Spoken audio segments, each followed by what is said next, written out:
Alléluia. Shalom, bien-aimés Seigneur. Soyez le bienvenu ici sur notre plateau de Rema Frequency TV. Soyez le bienvenu ici parce que le Seigneur a des choses à nous dire en ce moment. Et je crois du fond du cœur que le Seigneur va nous faire beaucoup du bien. Pour cela, nous allons prier pour remettre cet entre les mains du Seigneur. Quelqu'un dit Amen? Nous prions. Seigneur, merci pour ce moment que tu mets à part afin de communiquer ta parole comme il se doit, en bonne et due forme. Comment ne pas te louer, Seigneur? Comment ne pas te bénir? Toi, le guide parfait, le bon berger, la lumière qui éclaire notre chemin et qui nous promet un avenir glorieux. Seigneur, je prie que ta parole soit ancrée dans nos cœurs en ce moment. Oins ton serviteur afin de communiquer ta parole comme il se doit au nom de Jésus. Et je détruis toute interférence diabolique, maléfique et démoniaque au nom de Jésus. Louange, honneur et majesté reviennent au nom de Jésus. Amen. Amen, bien-aimés Seigneur. Nous partageons comme thème qui s'intitule « La mission des premiers disciples de Jésus ». C'est quoi la mission que Jésus-Christ a donnée aux disciples? Vous savez, quelle est la mission que le Seigneur a donnée aux disciples? Là, je vais vous le dire plus par rapport aux différents textes que le Seigneur nous donne. Pour ce faire, je vais partager avec vous les passages bibliques. Nous allons lire Matthieu chapitre 28, verset 18 à 20, que je vais vous projeter afin que nous puissions comprendre la parole. Voici ce que la parole de Dieu nous dit.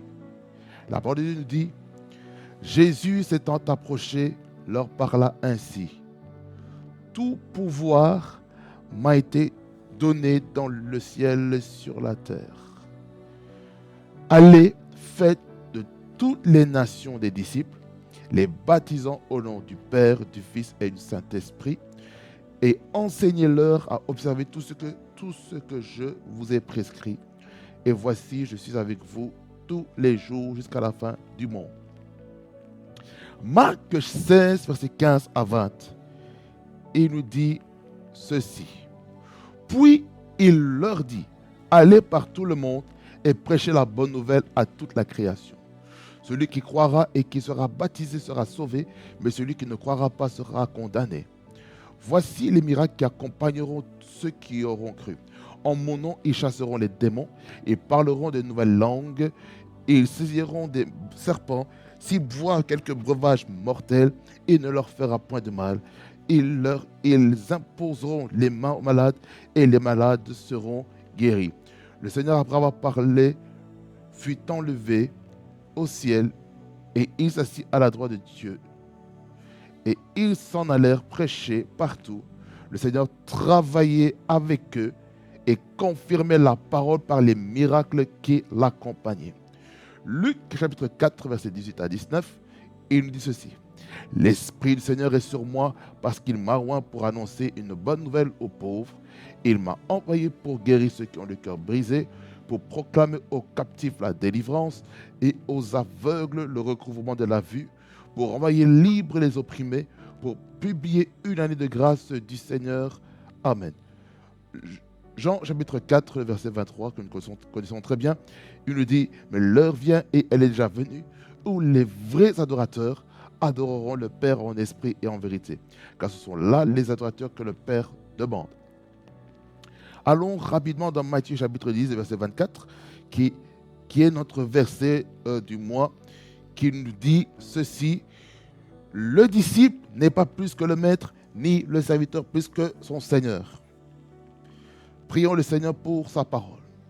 Père, sanctifie et purifie ta parole, afin que ta parole apporte la vie et l'espérance au nom de Jésus-Christ. Que cette parole, Seigneur, puisse procurer, Seigneur, la croissance spirituelle au nom de Jésus. Amen. Bien maintenant, Seigneur, ce message, il est clair. Vous devez savoir que les disciples ont une responsabilité que le Seigneur a pour nous. Alors, quelle est déjà la première mission de l'Église en tant que disciple? C'est de faire des nations des disciples selon Matthieu 28, versets 18 à 20 que je vous ai lu. Parce que vous devez savoir que nous avons la puissance dans le nom précieux de Jésus-Christ. Et vu que nous avons la puissance dans le nom précieux de Jésus-Christ, nous devons savoir que le Seigneur est avec nous. Quelqu'un dit Amen.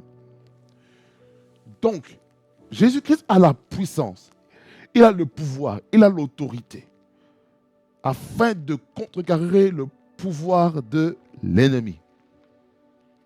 Et pour ce faire, il nous envoie, nous, ses enfants, nous les disciples, à faire des nations des disciples. Maintenant, si on ne fait pas des disciples, nous, en tant que chrétiens, vous savez qui va faire des disciples? Les musulmans, les juifs, les bouddhistes, les hindouistes, toutes les autres confessions chrétiennes, toutes les autres confessions religieuses, excusez-moi, pour la tautologie. Alors, bien-aimés Seigneur, si nous ne répondons pas à notre lettre de mission d'aller proclamer la guérison, d'aller proclamer les signes et les prodiges, alors là, nous n'avons pas compris la mission que le Seigneur nous a donnée. On doit faire des disciples. Les disciples peuvent se faire de différentes manières. Les disciples peuvent se faire par la proclamation de l'évangile en ligne. Les disciples peuvent se faire au travers les différentes nations, que ce soit géographiques ou comme digital. Parce que le monde, ce n'est pas seulement physique. Maintenant, le monde est devenu aussi digital. Depuis le Covid, nous avons compris que la technologie a tout fait aussi pour créer une communauté en ligne. Certains, il y a la réalité virtuelle. Et la réalité virtuelle nous fait comprendre que nous sommes dans un autre monde virtuel, mais ça peut avoir aussi de l'impact psychologique. Dans ce passage de Matthieu 28, versets 18 à 20, on voit qu'il y a plusieurs choses à comprendre. La première chose, on doit faire des disciples. C'est ça la première mission. La multiplication des disciples. Et ces disciples vont être multipliés. Vous savez comment? Par le fait de proclamer aussi l'évangile. Mais là, je ne vais pas encore aller sur ce point. Mais je m'attarde d'abord sur le premier point, sur faire des disciples. Pour faire des disciples, il faut d'abord baptiser. C'est-à-dire que le baptême d'eau est la première étape pour faire des disciples. C'est-à-dire par là quoi? Les hommes et les femmes doivent reconnaître Jésus-Christ comme Seigneur et Sauveur. Jusque-là, j'espère que vous me suivez. Après la proclamation pour dire que j'accepte Jésus-Christ comme Seigneur et Sauveur, maintenant ce qu'il y a à faire, c'est les baptiser. Ça veut dire par là quoi? Lorsque quelqu'un croit au Seigneur Jésus-Christ, mes bien-aimés, pourquoi attendre les séances de baptême pour baptiser les gens? Regardez, vous allez voir que dans l'église primitive, avec le diacre Philippe, lorsqu'il est allé voir cet eunuque éthiopien qui est en train de lire la parole de Dieu, il ne comprenait pas ce qu'il était en train de lire. Alors, le diacre Philippe a commencé à expliquer la parole, et puis l'eunuque éthiopien a été percuté, il a été convaincu dans son esprit, et il a demandé qu'est-ce qu'il faut faire. Donc, il a accepté Jésus-Christ comme Seigneur et Sauveur. Et puis, directement, il y avait une rivière. Il y avait un lac pour baptiser. Alors, ils ont dit, à quoi ça sert d'attendre, vu qu'il y a l'eau qui est là à côté? Qu'est-ce qu'ils ont fait? Ils ont directement baptisé. Donc, le diacre Philippe a baptisé l'eunuque éthiopien. Et puis après ça, qu'est-ce qui s'est passé?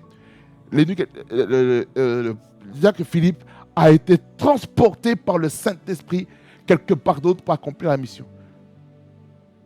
Vous voyez? Pourquoi? Parce qu'il a accompli sa mission.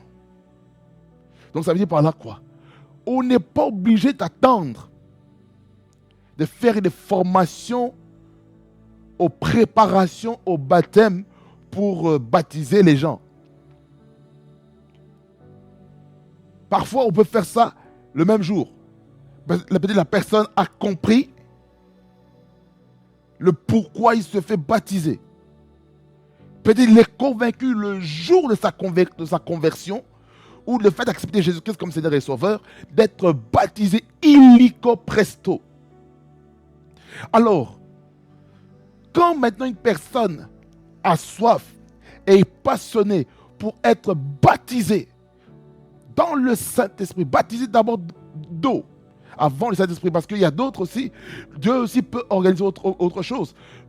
Parce que le Saint-Esprit peut aussi vous baptiser par Jésus-Christ. Parce que c'est Jésus-Christ qui baptise du Saint-Esprit. Mais dans le contexte, le baptême d'eau, c'était donné par Jean-Baptiste. C'était le baptême de la repentance. Ça veut dire par là quoi, que toute personne qui passe vers l'eau du baptême se répand de leur mauvaise voie, de leur mauvaise vie. Alors, le baptême, qui est la deuxième étape, baptême d'eau, baptême du Saint-Esprit ou baptême de feu, peu importe le type de baptême qui existe, ça doit se faire. Après le baptême, maintenant le disciple commence, l'enseignement. Il faut enseigner, il faut affermir, il faut faire asseoir les fondements, les fondamentaux de la vie chrétienne, les fondements de la vie de toutes les personnes qui ont accepté Jésus-Christ comme Seigneur et Sauveur. Que ce soit ceux qui viennent, d'autres églises, qui viennent dans une église locale qui veulent appartenir. Ces personnes doivent accepter de réapprendre. Ça ne veut pas dire, ça vous diminue en rien de réapprendre l'ABC de la vie chrétienne afin que l'église locale, là où est-ce que vous allez, soit convaincue que vous comprenez la matière que vous êtes en train d'apprendre. Voyez-vous, voilà pourquoi il est important, en tant qu'enfant de Dieu, d'être enseigné, d'être instruit, d'être corrigé,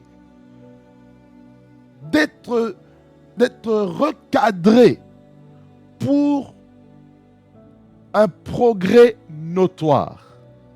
Voyez-vous, raison pour laquelle un enfant de Dieu doit accepter le temps de brisement, le temps de préparation. Donc ça veut dire par là quoi? Lorsque le maître essaie de vous corriger pour des méfaits ou peut-être des choses bizarres que vous êtes en train de faire, mais mes bien-aimés, ce n'est pas un problème. Acceptez la correction, parce que la correction nous aide à avancer. Maintenant, si on n'accepte pas la correction, là, il y a un problème. Nous devons être corrigibles. Si nous ne sommes pas corrigibles, ça veut dire par là quoi? Nous n'avons pas la volonté d'apprendre et de progresser. Comprenez-vous ce que je suis en train de dire? Raison pour laquelle nous devons accepter un temps de chiffre, un temps de changement. Le disciple, l'enseignement de tout ce que Jésus-Christ a enseigné aux disciples. Ça veut dire par là quoi? Le disciple doit faire lui aussi des disciples. Ça veut dire que tout ce que le maître vous a appris, vous a enseigné, avec le minimum, le bagage que vous avez, vous êtes en mesure de faire des disciples. Mon frère, ma soeur, êtes-vous prêts à faire des disciples. Une fois que vous êtes devenus disciples de votre maître, ça veut dire par là quoi maintenant, vous êtes maintenant dans la dimension, dans le niveau de maître pour les autres disciples que vous devez engendrer. Vous voyez? Il faut engendrer des disciples. Il faut engendrer. C'est très important. Parce que si on n'engendre pas des disciples, étant disciples nous-mêmes, là il y a un problème. Regardez. Dans une famille normale, quand maintenant il y a des petits frères et des petites sœurs qui naissent, le grand frère joue maintenant le rôle un peu parental pour montrer l'ABC de comment la famille fonctionne. Est-ce que quelqu'un me saisit ici? C'est très important de comprendre ça. Raison pour laquelle nous devons être des hommes et des femmes qui sommes vraiment assoiffés de la parole. C'est-à-dire par là que nous sommes en contact avec le maître. Et nous aussi, en tant que maître, nous libérons ça sur la vie des disciples. Et eux aussi, les disciples, vont commencer à encadrer d'autres disciples afin d'être matures. Je peux vous garantir, le fait maintenant d'avoir des disciples nous donne une grande responsabilité. Donc, ça veut dire par là quoi le maître a une grande responsabilité envers les disciples. Là, je retourne à ce que j'avais parlé sur les fondements, le fondamentaux du disciple-là et ses réalités. Parce que c'est ça le grand thème. C'est ça le grand thème du mois. Le disciple-là et ses réalités. Mais là, ici, c'est le sous-thème. C'est le sous-thème. La mission des premiers disciples de Jésus. Vous voyez?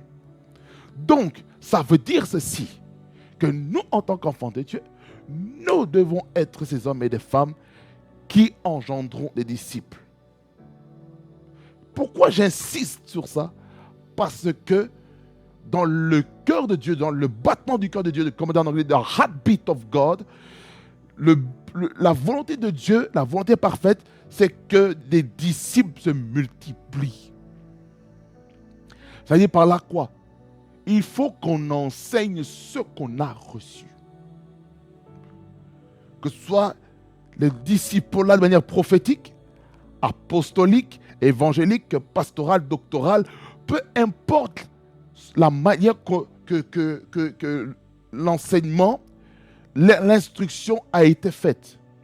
Il faut le libérer. Chaque église doit faire des disciples.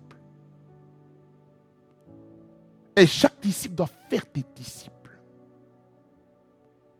C'est pour ça qu'il faut être redevable afin de savoir combien de disciples on a, qu'on a engendré pour le Seigneur Jésus. Quelqu'un dit Amen.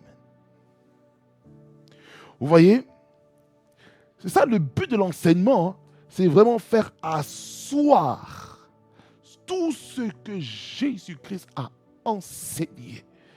Parce que notre vie est fondée sur le fondement des enseignements des apôtres et des prophètes avec Jésus-Christ comme soubassement, comme pierre principale de l'angle.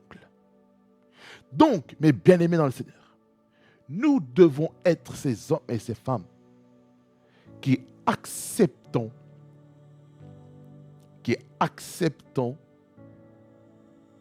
la discipline, qui acceptons d'être formés. Savez-vous que la formation prend plus de temps que la prédication? La formation. Je ne sais pas pourquoi, mais j'insiste là-dessus parce que il n'y a pas beaucoup de formation dans les églises. Surtout au niveau européen, au niveau de l'Amérique. Le disciple-là, l'enseignement pur, l'enseignement christique n'y est plus. C'est plus le disciple-là humain, le culte de la personnalité plutôt que le disciple-là en Jésus-Christ. Voyez-vous? Raison pour laquelle il est important de comprendre que le disciple-là n'est pas une option. L'enseignement, il faut enseigner. Il faut enseigner le disciple-là. Bien-aimés dans le Seigneur, dans le texte que nous avons lu dans Marc 16, le verset 15 à 20, qui nous parle d'aller prêcher la bonne nouvelle. Il faut aller prêcher la bonne nouvelle autour de soi. Il faut aller prêcher. C'est ça aussi l'autre mission, c'est la prédication. La prédication nous permet d'attirer encore plus de disciples vers celui qui prêche la parole. Et après avoir rassemblé les foules, maintenant il faut commencer l'enseignement. Écoutez-moi bien. La prédication doit être suivie des signes et des prodiges. C'est-à-dire qu'il faut que des miracles se passent. Il faut qu'il y ait des guérisons qui se passent. Il faut que pendant qu'on prêche la parole, il faut que quelqu'un ait une réponse à sa prière. Des réponses sur pourquoi elle est en train de souffrir psychologiquement, émotionnellement, affectivement. Elle doit comprendre ça au travers de la prédication. C'est grâce à la prédication que maintenant, les vies sont bâties, les vies sont affermies. Est-ce que vous me comprenez sur ce que je suis en train de dire ici?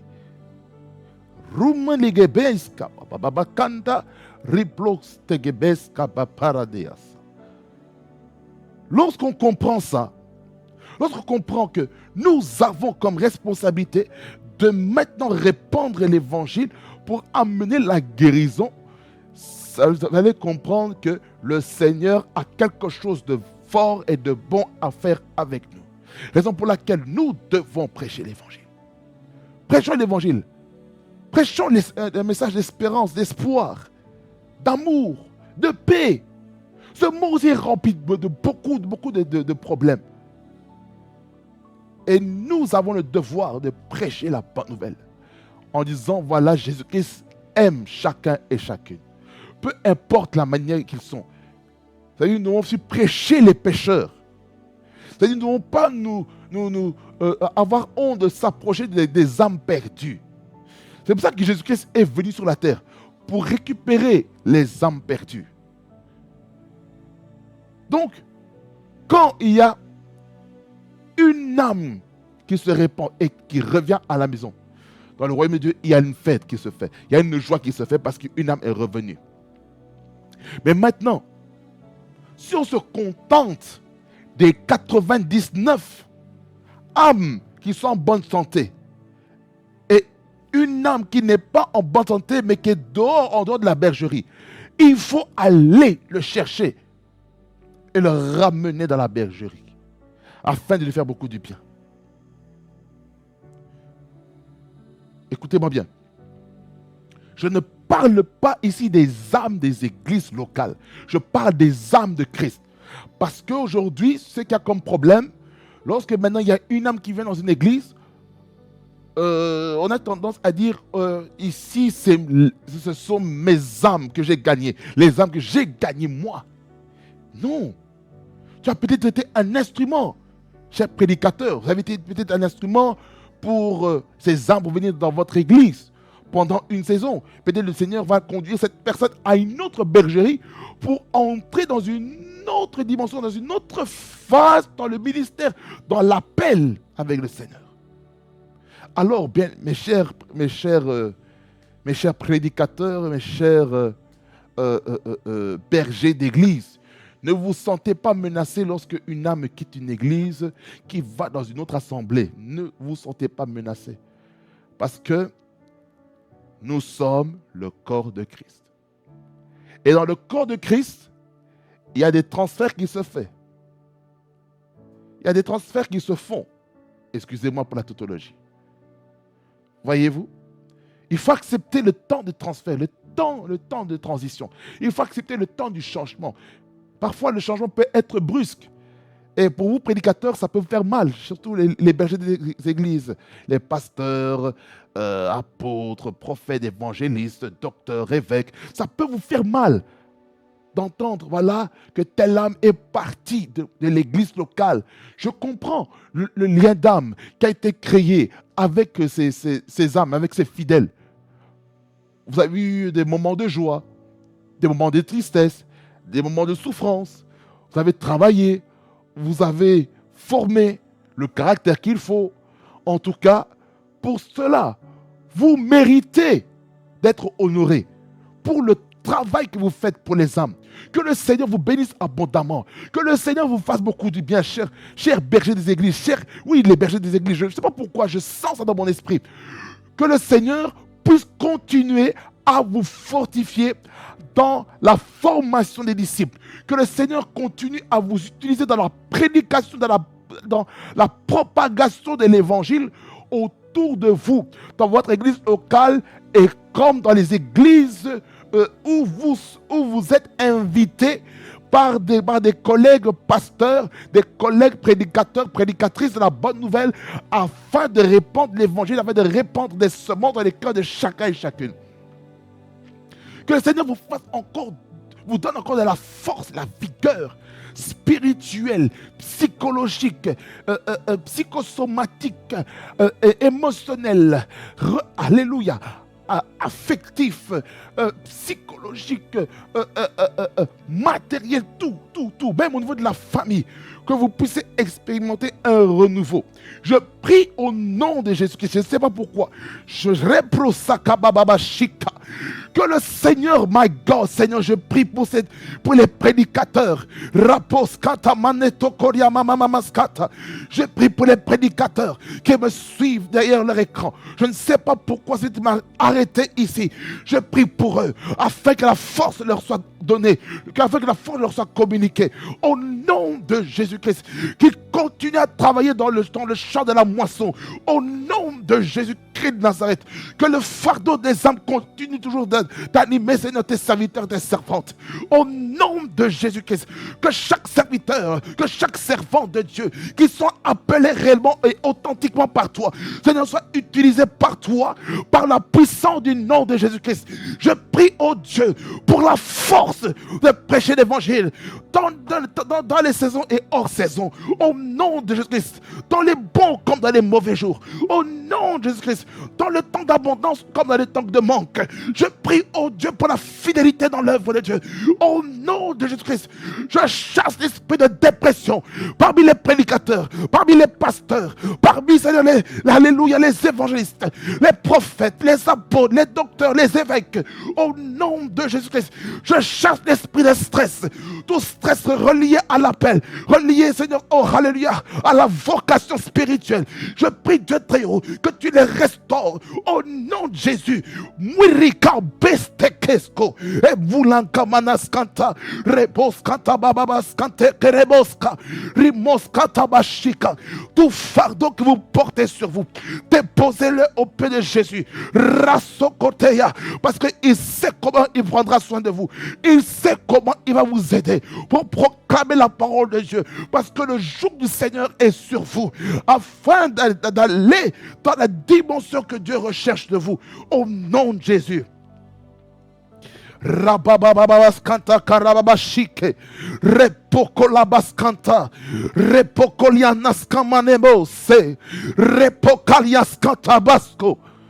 Merci Dieu très haut pour la force que tu donnes à chaque prédicateur qui sont persécutés dans le monde, qui connaissent les oppositions du Seigneur à des lois politiques qui va à l'encontre de leur foi, à l'encontre, Seigneur, de ce que la Bible déclare. Parce que la Bible, pour les chrétiens, c'est le fondement, c'est le code civil, c'est le code juridique, c'est le code pénal, c'est le code des entreprises, c'est le code fiscal, c'est le code social, afin de vivre en bonne et due forme dans la société. Seigneur, je prie Dieu très haut que ta parole, Seigneur, soit, Seigneur, le centre de chaque nation, de chaque pays, de chaque région, de chaque province, de chaque commune, de chaque maire, de chaque municipalité, de chaque département, de chaque comté, de chaque canton,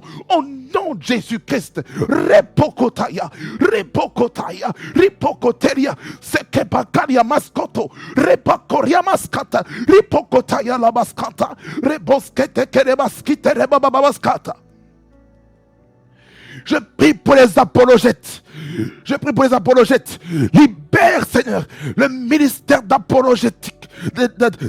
D'apologétique. Alléluia. Ceux qui vont défendre la foi chrétienne au nom de Jésus-Christ, au travers les plateformes sociaux. Que ce soit en présentiel, que ce soit dans les débats télévisés, que ce soit dans les débats interreligieux, au nom de Jésus-Christ, je prie que l'esprit de la peur, l'esprit de la paralysie, de s'exprimer sur les points essentiels, les points capitaux de la vie chrétienne, du christianisme, que ces choses, cet esprit de stress, de peur soit enlevé au nom de Jésus-Christ. Car ce n'est pas un esprit de timidité, mais un esprit de courage, d'audace, au nom de Jésus. Merci pour l'esprit de courage que tu libères dans la vie de chaque serviteur, de chaque prédicateur de la bonne nouvelle, au nom de Jésus-Christ. Ceux qui ont l'appel à la prédication, ceux qui ont l'appel pour diriger les églises, ceux qui ont un appel, Rapokotaya, Repolakanta, Rapokoria Maskanta, ceux qui ont un appel, Raposkata, pour prophétiser dans les nations, que ceux qui sont appelés pour aller bâtir des églises, pour implanter des églises, que ceux qui sont appelés pour évangéliser la parole, ceux qui sont appelés à prendre soin des âmes, ceux qui sont appelés à enseigner la parole de Dieu, ceux qui sont appelés, alléluia, à surveiller les pasteurs, sous leur responsabilité dans la dimension de l'évêché, au nom de Jésus-Christ, au nom de Jésus-Christ, au nom de Jésus-Christ, que ce soit l'archevêché, peu importe le titre, la fonction, la position, que ce soit les diacres, les diaconesses, que ce soit les bergers, les bergères, je prie, Seigneur, que tu fortifies chacun qui a un appel spécifique dans la parole, ceux qui sont appelés dans l'affermissement des âmes, ceux qui sont appelés dans le disciple-là, à faire des disciples, que tu donnes la force au nom de Jésus, au nom de Jésus. Repakarabaskanta, remantukariamasketa, rapokoto yamanakita, rupokote riabaskite, romano satakai, repokote yabababaska, remaniskata bokote, repakaya basko yabakaya, remokote yabaskite bababaska. Oh, alléluia. Remaskata rabashika, lero brokosa karabaskanta rebagosko. Hey, Jesus. Des chakaria. L'encre de mon âme, tu n'échoues jamais. Mon espoir, ma délivrance, Emmanuel, Machadaba, tu es ma force, l'encre de mon âme, tu n'échoues jamais. Chalabasco, et papa, mon espoir, ma délivrance, Jesus. Alléluia. Korabascoro, bobobokota. Repapapaya kataria. Aya, karababa kataya. Ore baba baba karia baskota kababaka rapapapapapapa papapopopa popopoka popoka papai sokoko pepepe pempele kampoko pola patakai repapai la papapai kota Rapakotaya, la patekai, loi, tete, kombateketaya, ropaya tekaya, lopatia kopaya, lopakatoya batekaya, lopreketika raprokotaya.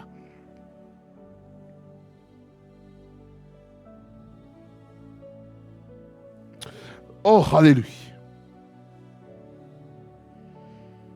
Merci Seigneur pour le fardeau que tu places dans mon cœur. Pour les prédicateurs, ceux qui annoncent ta parole. Dans la vérité, dans la sincérité. Dans l'amour, dans le fardeau pour les âmes authentiquement.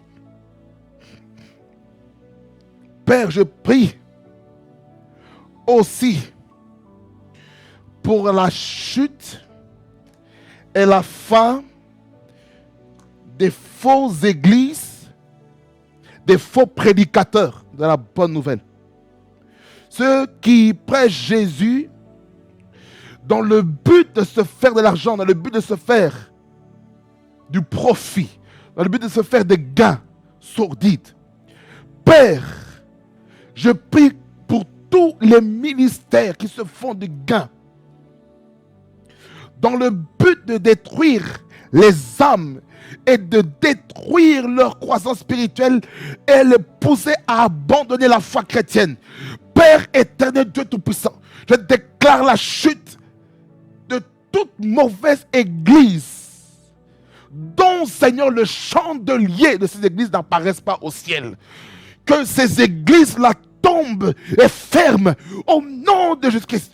Toute église véritable de Jésus-Christ qui croit au nom de Jésus-Christ fermement, sans but lucratif. Je prie Dieu très haut. Je prie, Seigneur, que tu puisses, Seigneur, toucher, Seigneur, ces institutions qui ont pour but de se faire du lucre sur le dos des gens. Tout esprit d'extorsion, tout esprit d'escroquerie dans l'église, je le brise au nom de Jésus-Christ.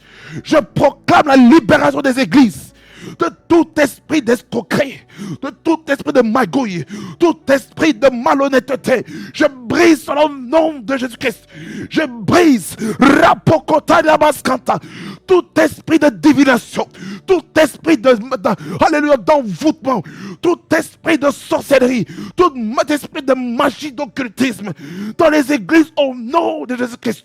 Je viens détruire tout esprit, alléluia, des miracles arrangés.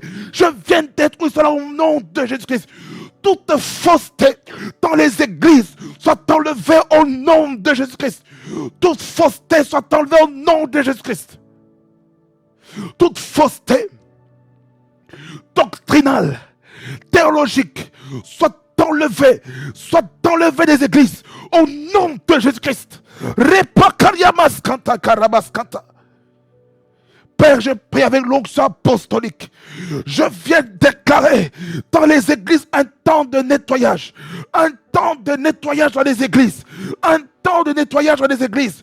Au nom de Jésus-Christ. Je viens détruire, alléluia, toute prophétie qui a pour but de faire peur aux gens, qui a pour but de semer la terreur, de semer la paralysie émotionnelle, la paralysie psychologique, la paralysie spirituelle, la paralysie économique, la paralysie familiale, la paralysie physique. Je le brise au nom de Jésus-Christ. Rapakariabaskanta. Tout serpent ancien soit chassé des corps au nom de Jésus-Christ. Repakariamaskanta koroboskete. Rababaskanta karababaskanta. Marabaskanta karababaska.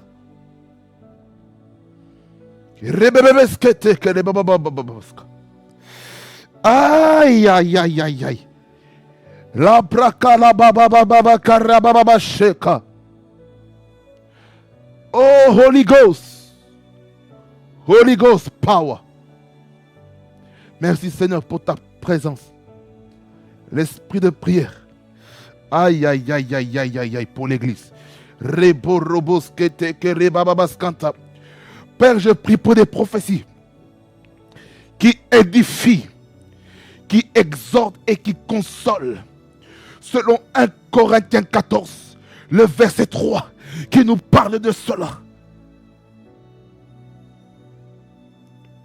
Au nom de Jésus. Au nom de Jésus. Au nom de Jésus. Toute prophétie dans le but de se faire de l'argent derrière. Je viens détruire tous les réseaux des personnes qui viennent prophétiser dans le but de se faire de l'argent et de mettre dans leur poche. Je brise tous ces réseaux au nom de Jésus-Christ. Oh my God.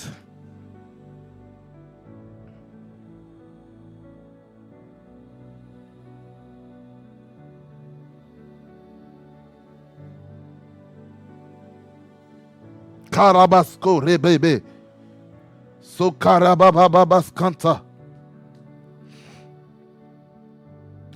Je viens détruire par l'autorité de nom de Jésus toutes les dérives dans les services, dans les cultes, dans les églises. Je viens les détruire au nom de Jésus-Christ.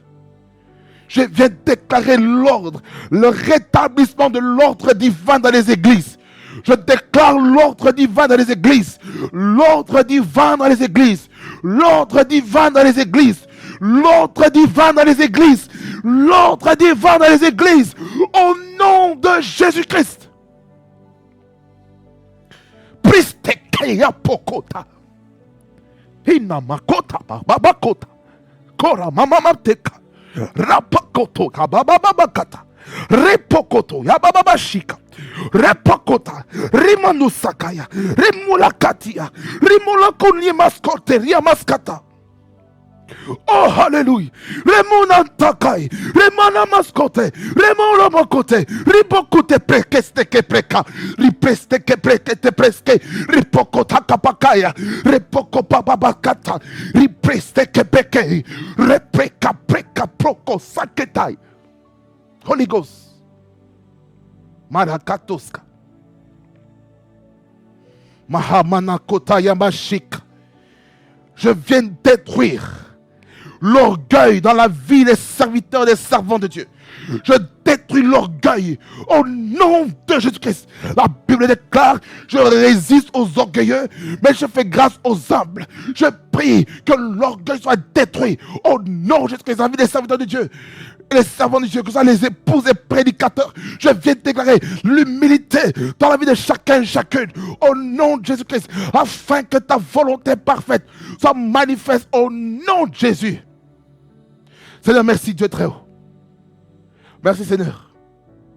Merci Seigneur. Parce que Seigneur, pour que les disciples soient fondés sur toi, il faut au-dessus, au niveau des maîtres, des seigneurs, des bergers, des serviteurs de Dieu, qu'il y ait déjà de l'ordre qui soit rétabli, pour que en bas l'ordre aussi soit établi. Seigneur, merci. Lama sokore bebe bebe ketere baba babaska.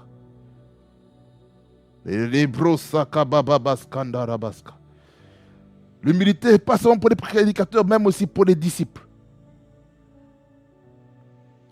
L'humilité de reconnaître des erreurs, de reconnaître les dérives dans leur vie.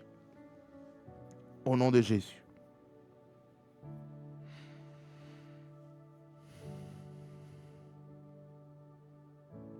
Merci Seigneur.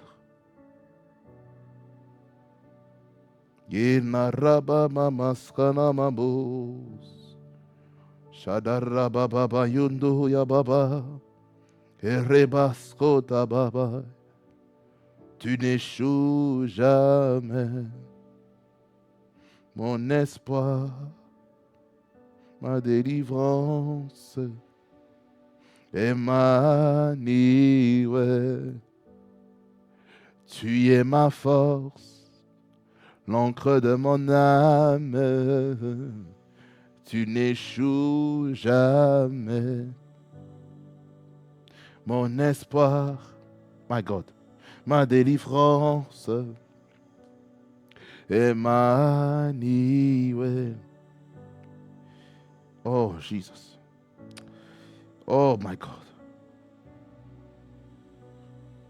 Inarabas kanarabababaskat. Inarabos karabas kete kere preste ke bebebeskata bababaskat.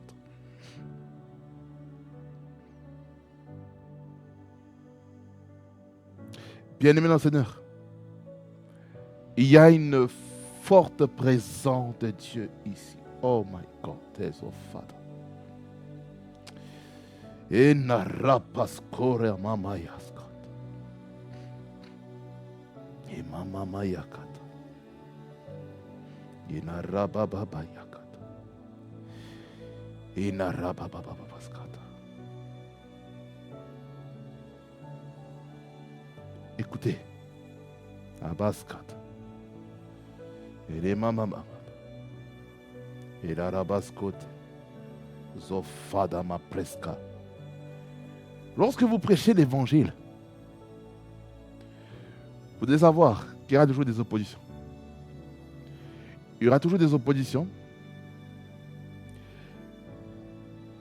Pour certains, vous allez connaître des empoisonnements. C'est ça que la Bible dit, même s'ils boivent quelques breuvages mortels, il ne leur fera pas de mal. Ça veut dire par là quoi? Que ceux qui sont appelés authentiquement par Dieu, même si le monde des ténèbres prévoit des empoisonnements à cause de la jalousie. Oh, Jesus. Pendant que je parle de la jalousie, c'est ce qui se passe actuellement dans les églises particulièrement africaines. Chers prédicateurs africains, écoutez-moi très bien, je parle prophétiquement et apostoliquement. Vous devez arrêter de vous empoisonner les uns des autres. S'il vous plaît, arrêtez ça. Arrêtez. Il faut que l'Église soit unie. Ne soyez pas jaloux du succès de votre confrère prédicateur, pasteur quand même.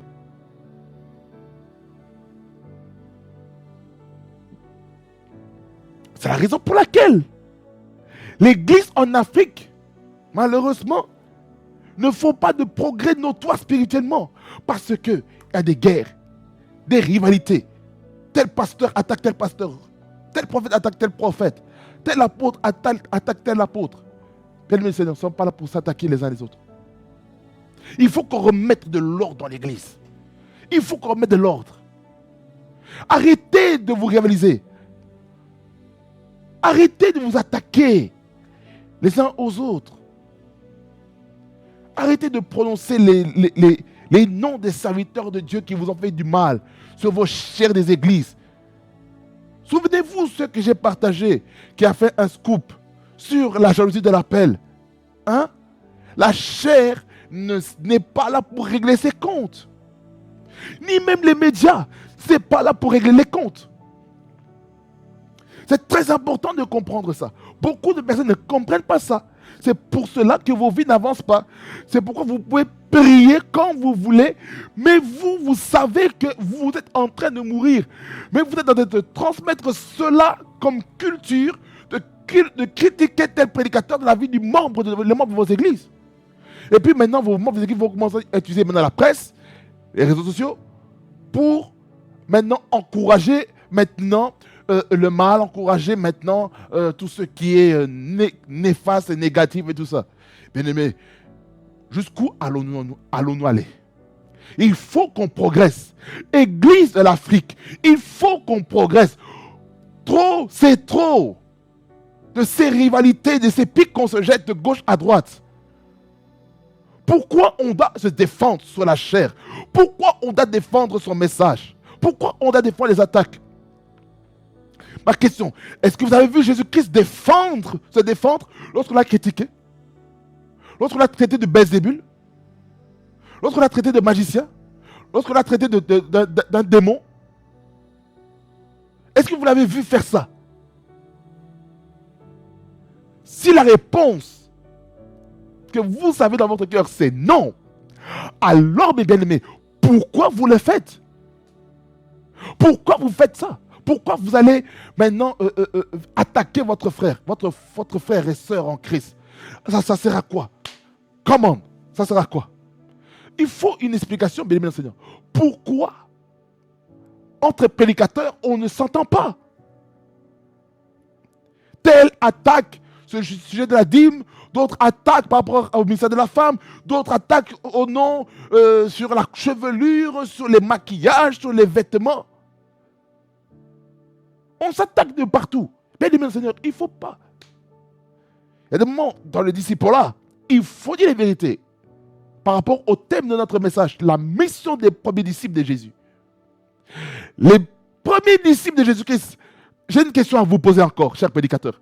Est-ce que les premiers disciples de Jésus ont donné comme message de se critiquer les uns les autres?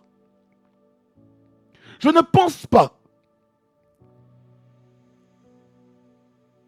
Est-ce que Jésus-Christ a donné comme message de dénoncer le mal? Mais Dieu a utilisé l'apôtre Paul pour dénoncer des dérives. Même Jésus-Christ a déclaré qu'il y aurait des temps difficiles, les temps de la fin. Parce que nous sommes dans les temps de la fin. Et nous devons faire comprendre à l'Église que nous sommes dans les temps de la fin. Et nous devons tout faire pour que les membres des églises ne soient pas distraits, par des guerres qu'il y a dans l'Église sur les réseaux sociaux. Parce qu'aujourd'hui, écoutez-moi bien, beaucoup de blogs chrétiens sur YouTube essayent de s'attirer un petit peu des scoops,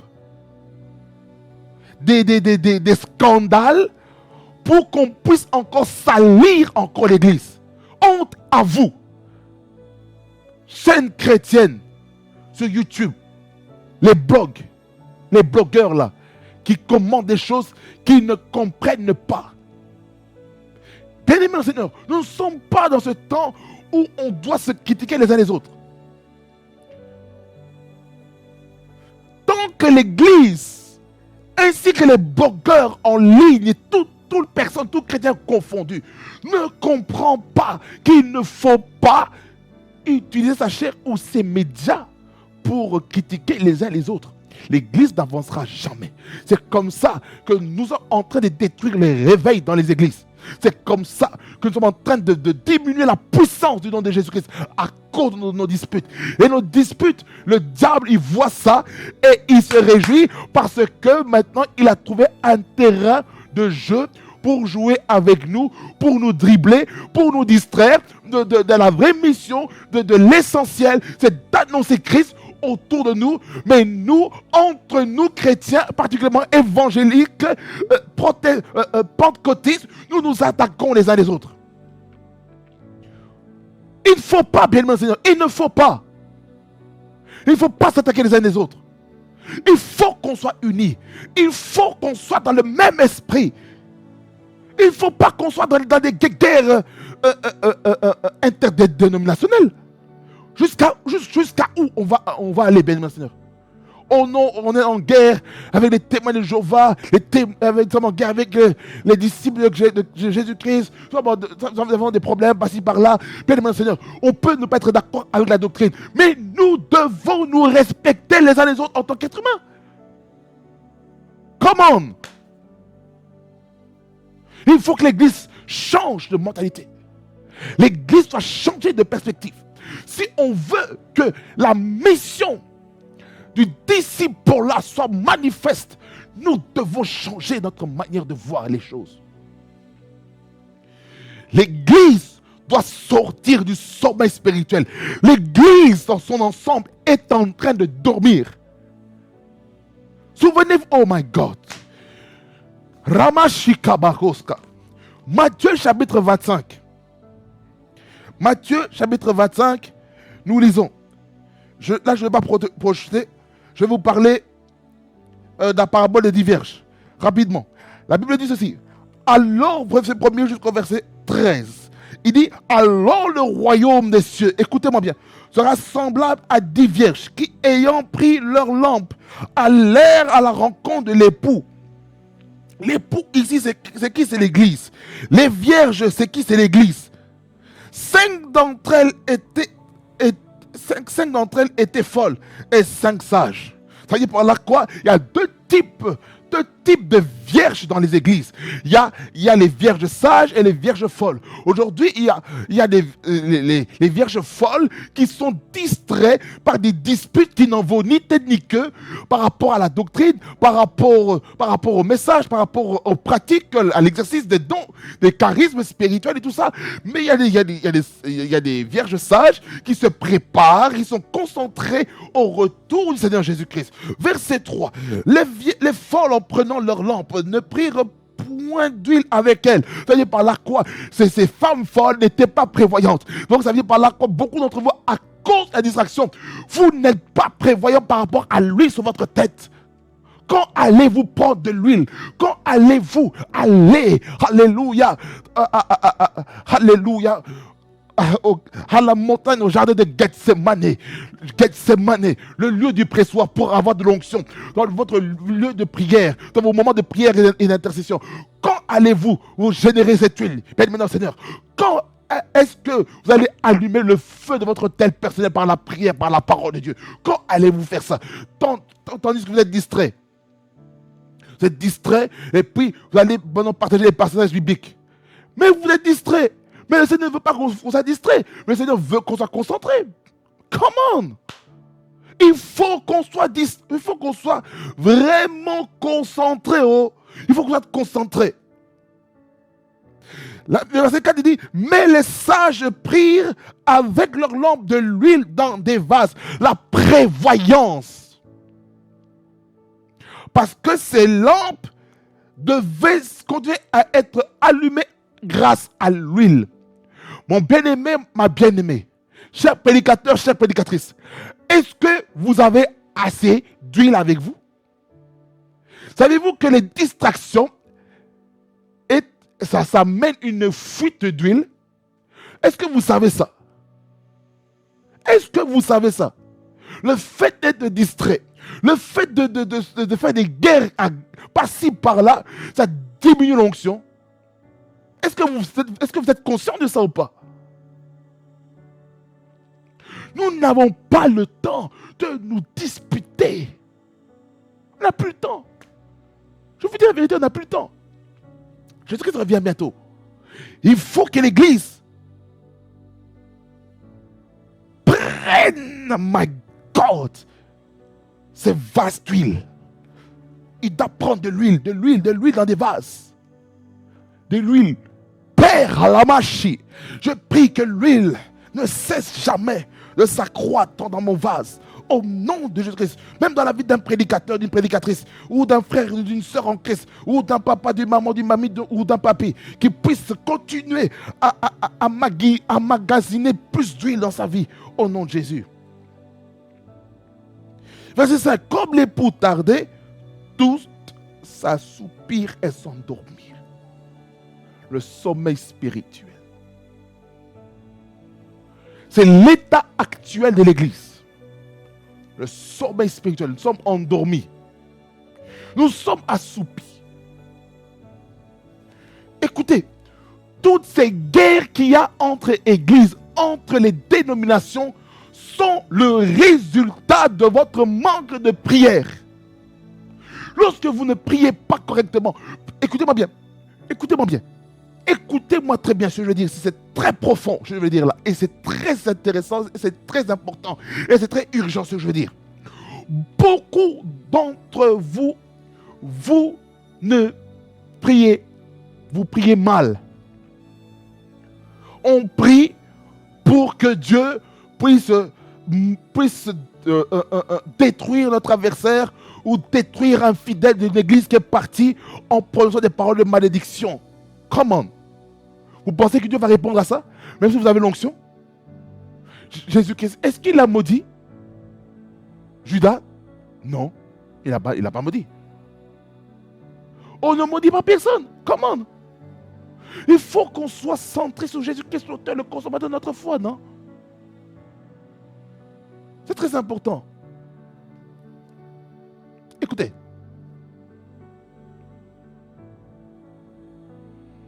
L'assouplissement et le sommeil spirituel est aussi le résultat de notre relation avec Dieu. On se dispute pour un petit rien. Oh non, pasteur là, il m'a offensé. Oh non, tel frère, tel bien-aimé, tel fidèle de l'église m'a offensé. On n'a plus le temps avec ces gamineries aujourd'hui. Il faut qu'on aille vers la maturité spirituelle. On n'a plus le temps. On n'a plus le temps. On n'a plus le temps. Église, on n'a plus le temps. On n'a plus le temps de se disputer. On n'a plus le temps d'être en guerre. On n'a plus le temps pour ça. Il faut qu'on se concentre sur Jésus-Christ, l'auteur et le consommateur de notre foi. Il faut qu'on se concentre sur ça. Si on comprend ça, je peux vous garantir que nos vies ne seront plus jamais les mêmes. Je peux vous le garantir. Si je suis serviteur de Dieu, si je suis homme de Dieu, si on ne marche plus dans des gamineries, dans l'enfantillage spirituel, et qu'on atteint la maturité spirituelle dans la dimension des fils, il n'y aura plus du tout de problèmes à l'église. Les problèmes seront minimisés. Parce qu'aujourd'hui, à cause de notre immaturité spirituelle, les problèmes dans l'église ont tendance à s'accroître. C'est pourquoi il faut que l'église se réveille et que l'église reprenne sa place. Il faut que l'église soit à nouveau raffermie. Nous sommes l'église finitive. Nous sommes cette église-là qui doit être prête à être enlevée par Jésus. Et vous pensez c'est comme ça que Jésus va revenir? Avec l'état que l'église est actuellement? Des guerres? Vous pensez qu'on va avancer? Avec des guerres comme ça? Je ne pense pas. Je ne pense pas. Tant que l'église ne comprend pas ça, là il y a un problème.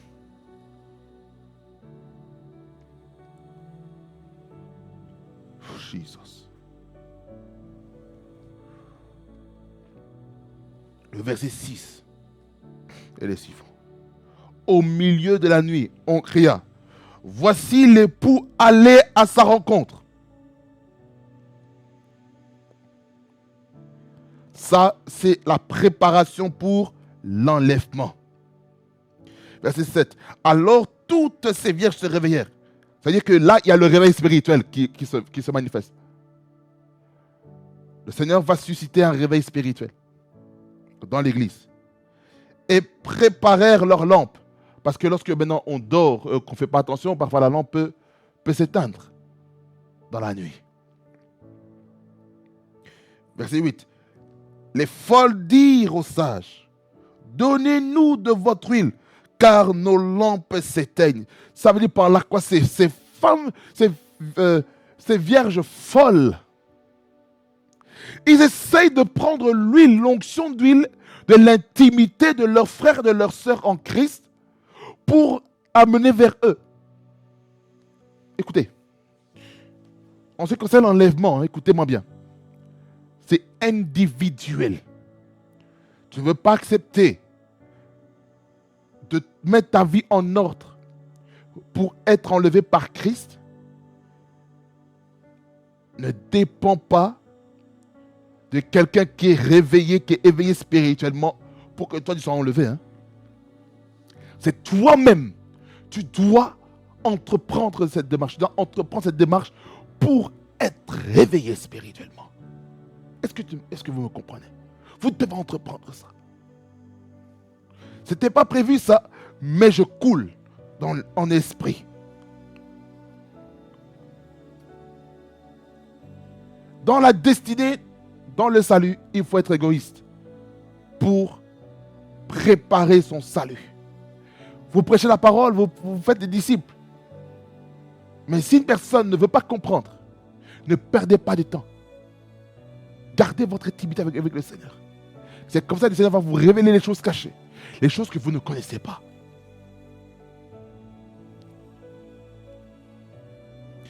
Les sages répondirent, non, il n'y en aurait pas assez pour nous et pour vous. My God.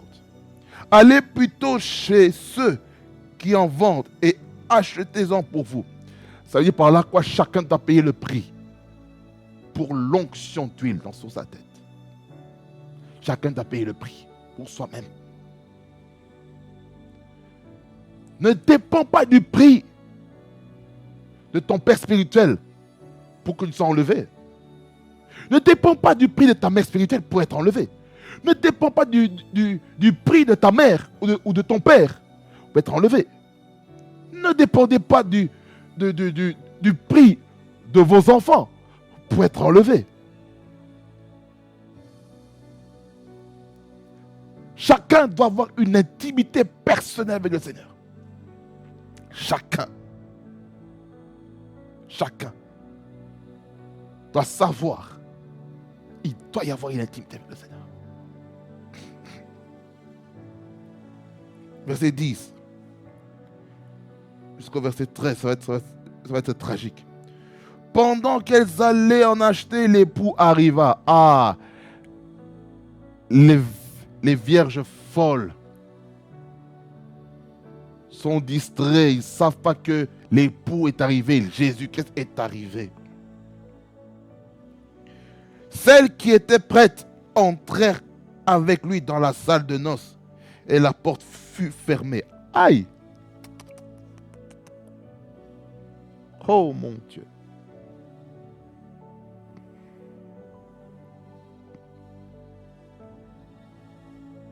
Je vous en supplie, bien-aimés dans le Seigneur. Ne ratons pas la venue de Jésus-Christ. Ne ratons pas l'enlèvement, je vous en supplie. Chers chrétiens, chère Église, je vous en supplie, par les compassions de Christ, ne ratons pas l'enlèvement. Ne ratons pas l'enlèvement.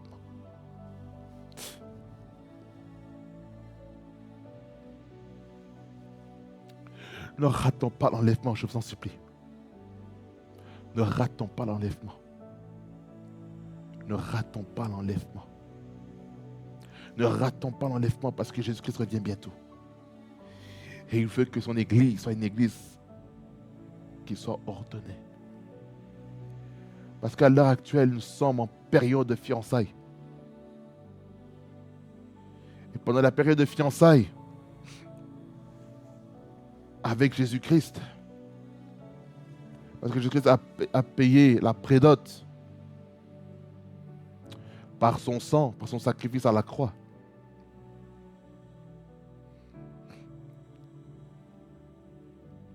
Il faut qu'on sache que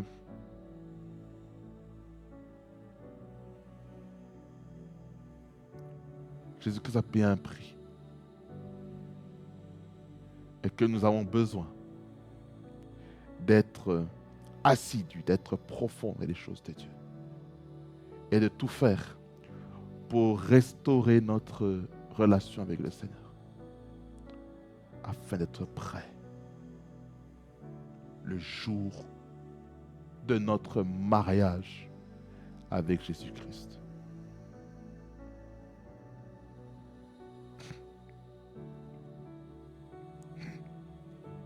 Verset 11 jusqu'à 13, il dit: plus tard, les autres vierges vinrent et dirent: Seigneur, Seigneur, ouvre-nous.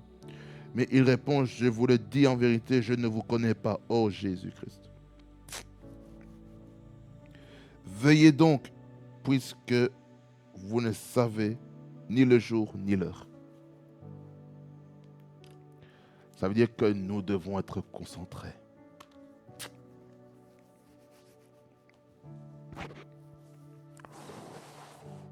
Ça, c'est le message prophétique et apostolique, avec un temps de prière intense.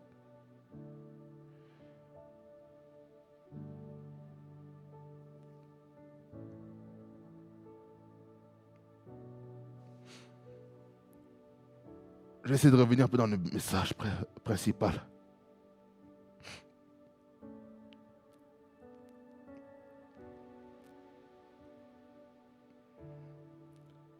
en tant qu'Église, bien aimé Seigneur, il faut que on soit des adorateurs. C'est ça aussi la mission des premiers disciples de Jésus-Christ, c'est d'être des adorateurs qui adorent le Seigneur en esprit et en vérité. C'est-à-dire que nous devons être vrais avec le Seigneur. En fait, notre ministère en tant que disciple, c'est de faire du bien autour de soi. C'est ça notre mission. C'est comme ça que le Seigneur va nous faire beaucoup du bien. Que le Seigneur vous bénisse abondamment. Qu'il fasse beaucoup du bien. Je dois m'arrêter ici.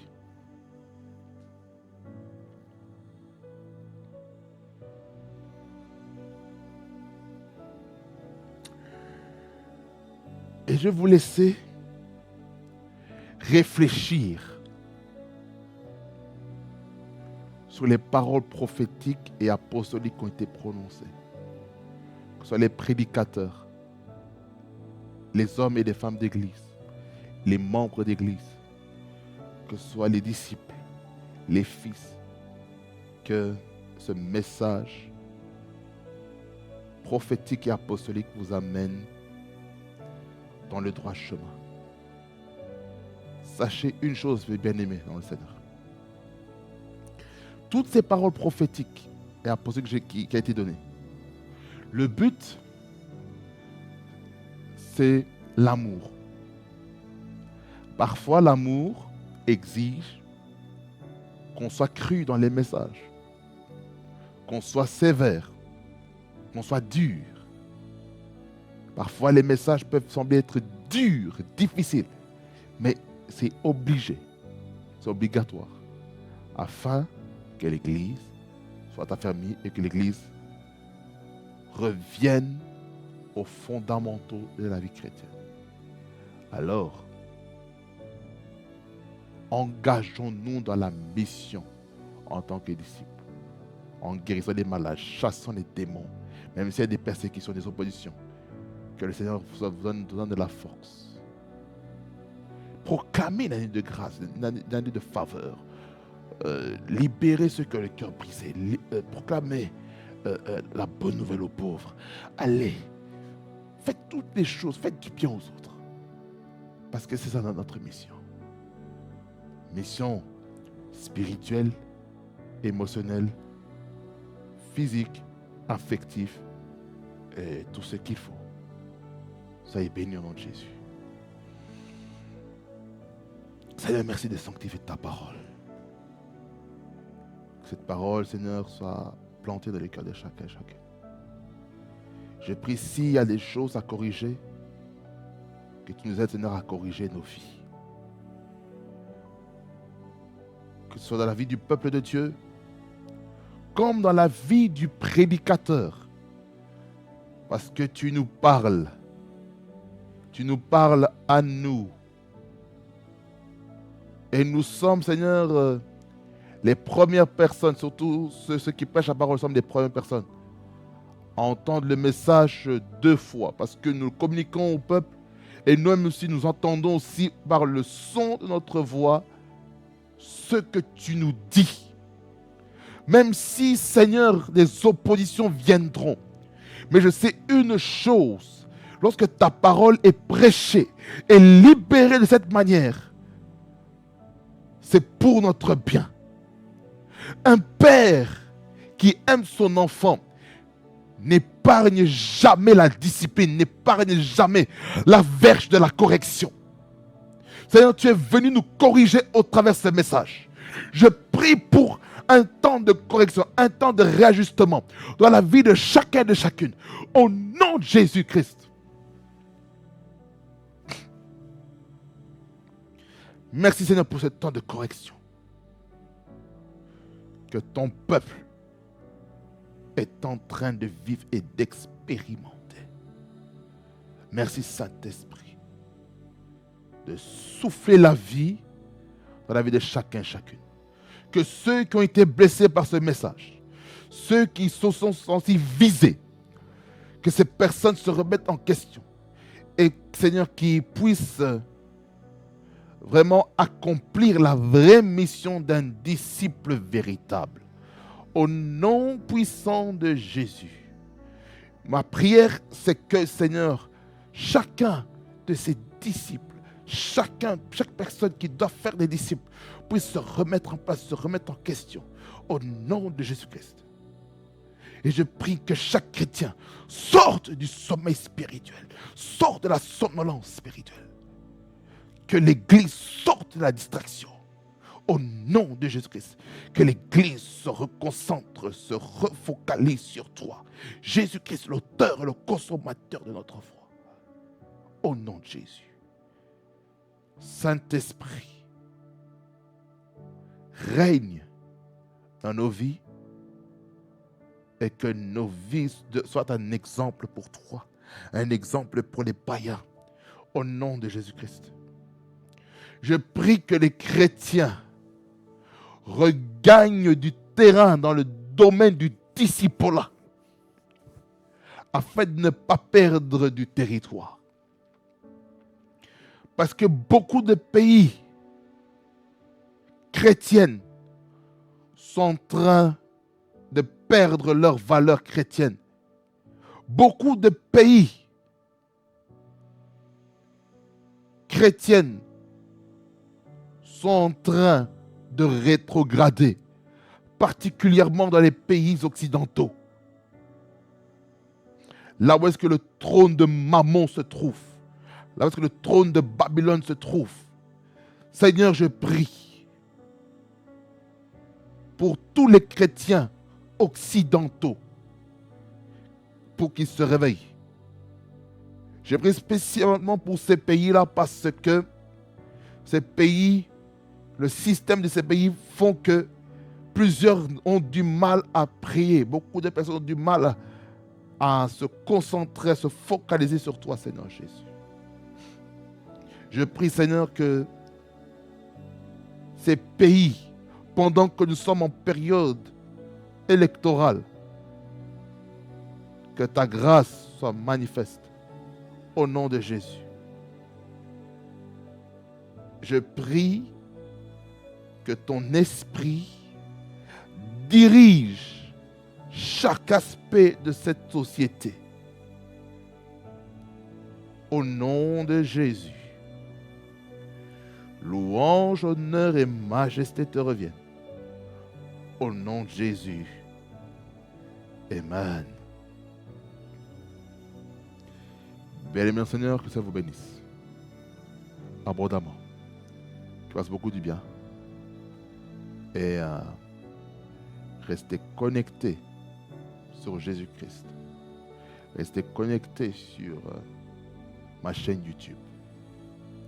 Et n'hésitez pas à partager autour de vous, auprès de vos familles, de vos amis, de vos connaissances, afin qu'ils puissent être touchés. Parce que ce message-ci, ce n'est pas seulement pour l'Église, mais c'est pour le monde entier.